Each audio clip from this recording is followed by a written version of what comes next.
and featured within that report some case studies from West Sussex. So, got Cally and Camilla here this afternoon from the County Council and the Fire and Rescue Service, but not in that order. So welcome to Cally and Camilla. I will get your slides up on screen. So I'm Camilla from the West Sussex Fire and Rescue Service, and I'm here with my colleague Cally Antill from West Sussex County Council. So I'm the recently appointed Multi-Agency Officer, West Sussex Fire and Rescue Service, and my role is to sustain people in the community in safe and suitable housing, avoiding harm, injury, admission to hospital and loss of life. This fits very closely, doesn't it, with what we've been discussing today and what we've heard in the report. So my capacity today is to talk to you as the chair of the Community in Partnership Collaboration for Safe and Habitable Homes. And within my role at the fire service, I achieve this work by improving relationships with health, housing and social care partners in the community to raise fire risk awareness and promote the work of the community fire safety officers to promote a safe and well visit at home. So you can see how everything is really tightly tied together. So as I said, my background is a combination of health, housing, social care, and more recently fire risk. So housing, what could possibly go wrong? Well, there's the list there, and that's not an exhaustive list, I can assure you. So any housing concerns can potentially affect health and well-being, but our focus today links the impact of the combination of self-neglect with housing concerns. So we'll be looking at the barriers to health and well-being caused by unsuitable, unsanitary home environments, especially where this prevents a person from coming home from hospital, receiving a package of care, or having some adaptations placed into their home. So why is severe hoarding, unsanitary homes such a big deal? How often have you heard a person assure you, it's fine, really, I don't want to be a bother? So the value of the multi-agency approach is the unique view that each service has when we converge together when we enter somebody's home. So we know what the indicators for a hoarding concern are, but they're different to everybody. So if an OT goes into that home, they could be saying, where's the space for the standing frame? Where can I put a profile bed? The health professional may be concerned about the fact there's no heating. They'd be concerned for the risks of cold, such as hypothermia, or developing cardio and respiratory problems. The environmental health officer may be looking at the heating in relation to damp and mold. Community nurses, could they deliver care at home? What are the risks of infections? The common professional concerns are hospital discharge, eviction avoidance, no access for provision of care, self-neglect without full access to facilities in the home, the risk of eviction, and of course for us at the fire service, the risk of fire. 25 to 30% of home fatalities are attributed to hoarding. While most people are well served by one single agency, there is an increased awareness of the complexity of supporting people who are living in unsafe and unsanitary homes. The more complex the person's needs, the more likely that there are other services also attempting to engage. So non-engagement, as was mentioned in the report earlier, is often that when support is offered, it's refused because of the sort of sense of embarrassment or shame, feeling overwhelmed, or sometimes a person can be literally just too unwell to care too much about it. However the hoarding or unsanitary conditions present, so whether it's clinical compulsive hoarding, excessive collecting, or squalor, otherwise known as Diogenes, the safe and habitable homes approach is consistent. This approach has been developed under the Pan-Sussex self-neglect policy with reference to hoarding concerns. So I'd like to be able to share with you afterwards all of the policies and procedures that we have connected with that kind of draw this together and make sense. So don't worry about scribbling them down too quickly.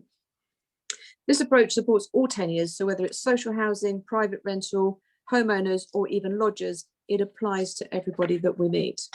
So I'm going to try and explain in a very, very quick slide here about safe and habitable homes and how we operate. So the Care Act 2014 defines self-neglect as when a person neglects to care for their personal hygiene, their health and their surroundings, which includes the impact of their home environment. The Communities and Practice Multi-Agency Collaboration aims at bringing services together to work on one joint action plan with the person's needs and wishes taken into account. So step one, we have a home audit assessment, which provides a framework to measure and share information and look at those concerns of risks with our other professional partners. And that's the beginning of setting up the team around the person. Here we use the very popular international clutter rating, and we also use the Housing Health Safety Rating System. So we're looking at actual standards of the home, and we're focusing on the home and not the person. The team around the person meets together as a multi-agency, and they begin to create the action plan. And then the person is included and encouraged to consent and to sign up to active participation in seeking resolution. Moving on from that, should the person just not engage for whatever reason, whatever their barrier is, we can look at non-engagement. It may be around mental capacity, or it could be around enforcement value. We could be looking at the environmental health. We could be looking at getting some more help from the GP. Everything is included, and at the very end, we have the last step, which is the periodic review. And we make sure that we document everything. In any serious case review which has involved somebody who is hoarding, it is never really about what somebody has done to that person. It's kind of what got missed, or somebody didn't do something. So we're very keen to keep a record. From the fire service perspective, we're linked into the home audit assessment, what I call the 4 Qs. So I'm looking at, does somebody have a smoke alarm? Can they leave the building unaided? Are their exit routes clear? Are there any other signs like scorching or dangerous cooking practices? So everybody has an opportunity to bring their service into the team around the person. And the fire service, we said there are 25 to 30% of people who may die, it may be attributed to having died in the fires because of hoarding. It is important to stress the fact that we're working on one joint action plan. So we're looking at one set of funding, we're looking at sharing hours, we're avoiding duplication. This Safe and Habitable Homes process came about in 2013 when I first encountered hoarding in my housing role. And I must say that I have a new hoarding inquiry almost virtually every single day of my working life. So you can see that this is a much needed approach that we have benefited from enormously. The cluster rating is very familiar and it's a useful constant when making assessment and sharing information with our partner agencies. What I tend to do with the person I'm working with is include them in every process that we go through, so they're not excluded from anything. So when it comes to the cluster rating, I tend to ask them, where do they think they sit on the cluster rating? Clearly, we've reached a point of conversation by then. I don't just march to the door and whip this out and say, can you tell me where you are? So the person's view is very, very important. And in this case, the person put herself on the clutter rating at between 3 and 4. So we took a photo on a digital camera and showed her just the snapshot on the camera. And she immediately just said, oh my goodness, that's an 8 to 9. So it changed her perception, and we found it really useful to work with her on the clutter rating. Although as good as the clutter rating is, it's a visual and doesn't tell the story of the smells or the hidden hazards. So on the next slide, we have an example of our RAG rating checklist that goes with the clutter rating. So it's teeny tiny writing, but we can get copies of these to you if you're interested. So as an example, we'll be looking at utilities. So if it's green, all utility services are functioned and maintained in good order. Amber would be utilities of 40. They may present as no light bulbs, TV not working, no internet. And red is when the services are cut off, not connected, 40, or just not functioning at all. These could present themselves in things like no hot water, no heating. If there's issues with the water, there may be no toilet flushing, no access to clean water. So we combine all of our ratings together. So the clutter RAG rating is aligned to the West Sussex Safeguarding Threshold document, the Housing Health Safety Rating System, and links back in with the home audit assessment where we started and looks at the risk conversation second. So putting the team around the person into practice, this is an actual case. So I've got my toolkit on the left, and on the right is what we encountered. Now let me explain it to you. So the top left-hand side is the cutlery drawer, the next one is the provision cupboard, and on the right-hand side there you have a poor demised little rat who had been living in this gentleman's chair when he came home from hospital and caused him undue distress, as you can imagine. So the next slide is where the Safe and Habitable Home Toolkit was applied. So this is the home after we had worked with this gentleman. So he was initially discovered by the community warden, who happened to be a retained fire officer. So he then worked with the community fire safety officer to do the initial home audit assessment. That was then taken to the environmental health officer, who called a team around the person. From that point, the deep clean and clear, which we're going to talk about in a while, was applied. So this is money taken from the DFG funding in order to allow the independent living service occupational therapist into the property to apply adaptations that he needed. And then the community social worker from Adult Social Care, she was able to access the property and give him an accurate care needs assessment, seeing him actioning the care needs in his own home. The local community support were very supportive, and they helped him with his finances, looking at things like attendance allowance. The GP was very involved. The garden maintenance was carried out by a local team in order to bring down the vermin control, and then care provision was provided. And you can see quite clearly, if it's the team around the person that makes this work, if the care providers had turned up on day one, they wouldn't have had access, and they wouldn't have been able to have any facilities to be able to support this gentleman. So I'm going to attempt to explain how it works. So the team around the person is basically the toolkit, and it is used by all of the services that sit around the table, the virtual table, which we're all very used to now since lockdown. And they manage the case using the step-by-step process. The toolkit is designed that you just start on the first page and you work your way through it. It's a person-centered action plan. And as I said before, the toolkit also includes managing non-engagement, mental capacity, and some of the enforcement values. So that's the team around the person, and we often find that is truly effective, and the team around the person achieves what we saw with that last gentleman. Should the case be too complex or it's not progressing, it can be referred to the Safe and Habitable Homes forums. There are 2 Safe and Habitable Home forums in West Sussex. They take place each month. So the framework of the forum has been agreed by the community partners, who each take a role, and they host it and manage it between them. So again, I will be able to share the background and the documents to this if anybody would like it afterwards. So it's very much the same format as the TAP, except it's represented by core members who are willing to share experience and good practice, which can then be taken back to the team around the person, and the tasks can be implemented with the person.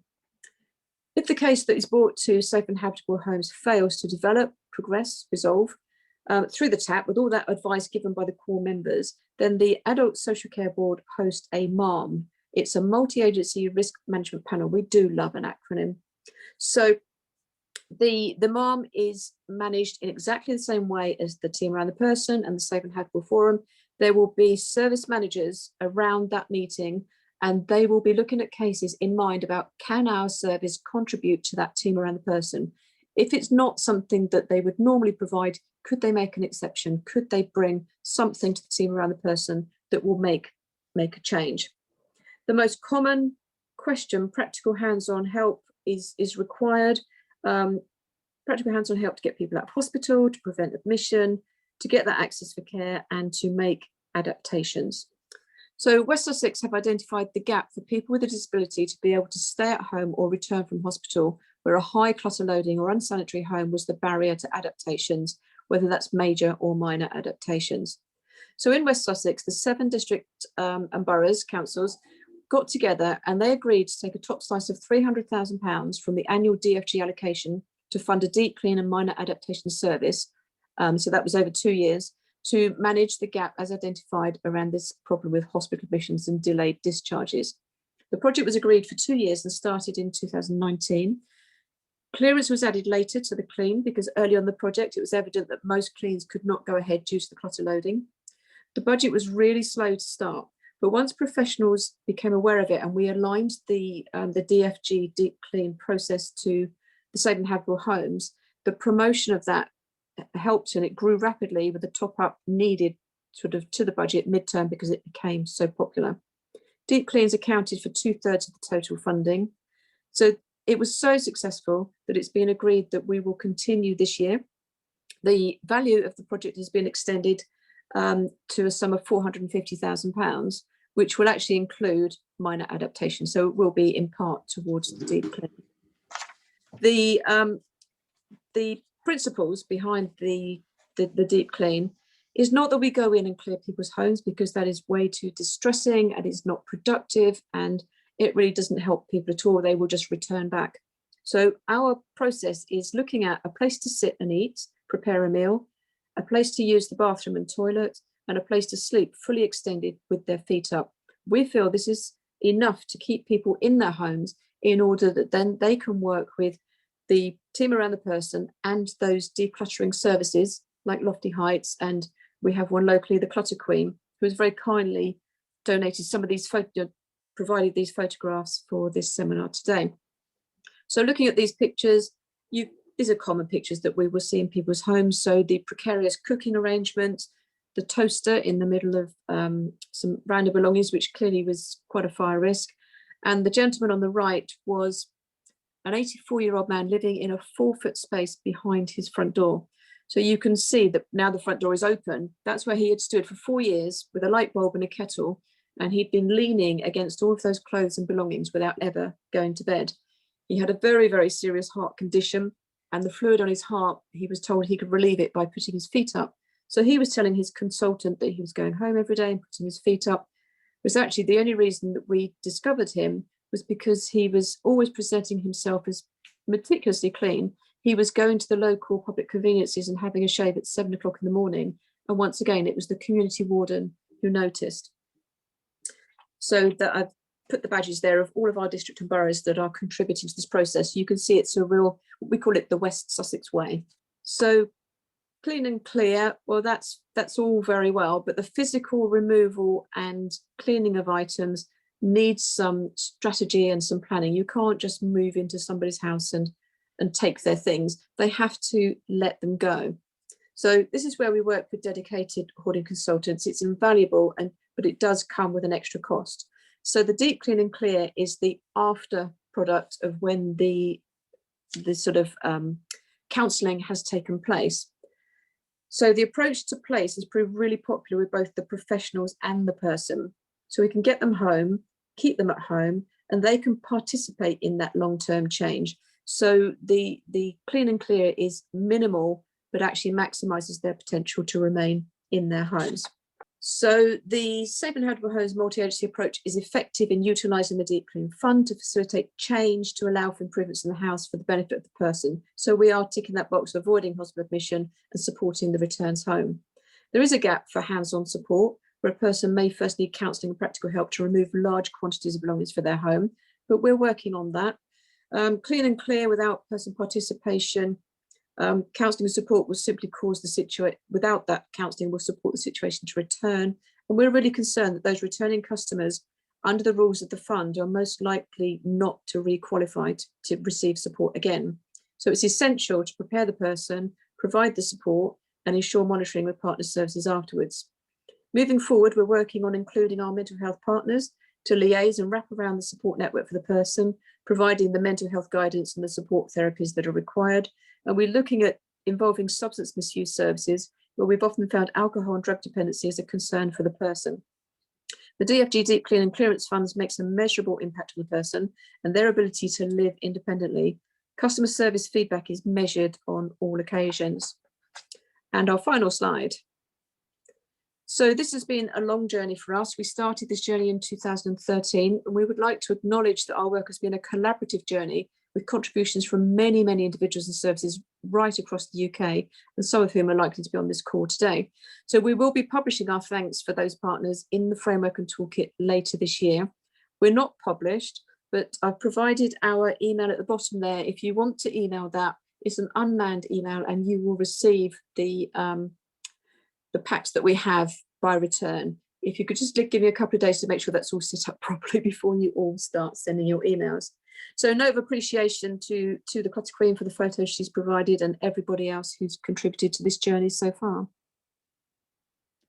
Great, thank you, Camilla. That was really, really interesting and obviously a very effective service. I think kind of a couple of questions that came into mind as you were talking.